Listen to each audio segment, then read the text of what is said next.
સમાચાર અમદાવાદથી ભાજપ કાર્યકરની હત્યાના આરોપીઓનું જ પક્ષમાં કરવામાં આવ્યું સ્વાગત।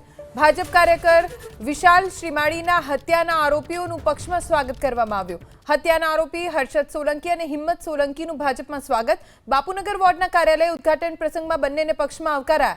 ધારાસભ્ય દિનેશ કુશવાહાએ બંને આરોપીઓને ખેસ પહેરાવ્યો પક્ષનો। એપ્રિલ 2025માં ભાજપના કાર્યકર વિશાલ શ્રીમાળીની હત્યાનો બંને ઉપર આરોપ લાગ્યો। બાપુનગર પોલીસ સ્ટેશનમાં વર્ષ 2025માં બંનેની સામે ફરિયાદ પણ નોંધાઈ હતી। વધુ જાણકારી અમારા સંવાદદાતા કુશાંગ સોની પાસેથી પ્રાપ્ત કરીશું। કુશાંગ, આખો કેસ શું હતો અને ભાજપે જ્યારે આ બંને લોકોને પક્ષમાં આવકાર્યા છે ત્યારે અન્ય કાર્યકરોની શું પ્રતિક્રિયા છે?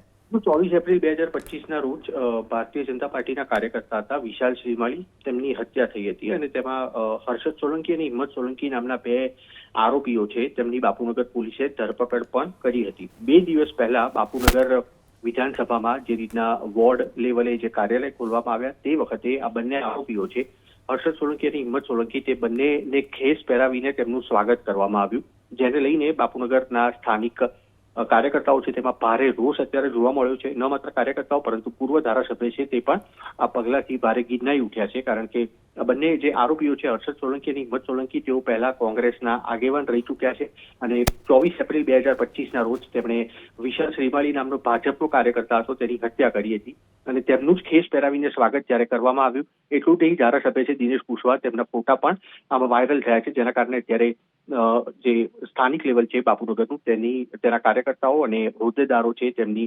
ધારાસભ્ય સામે અત્યારે અંદરખાને રોષ જોવા મળી રહ્યો છે અને આ પગલાં છે તેની સામે ઉચ્ચ સ્તરે રજૂઆત કરવા માટે પણ તૈયારીઓ શરૂ કરવામાં આવી છે। જી, આભાર કુશાંગ જાણકારી આપવા માટે।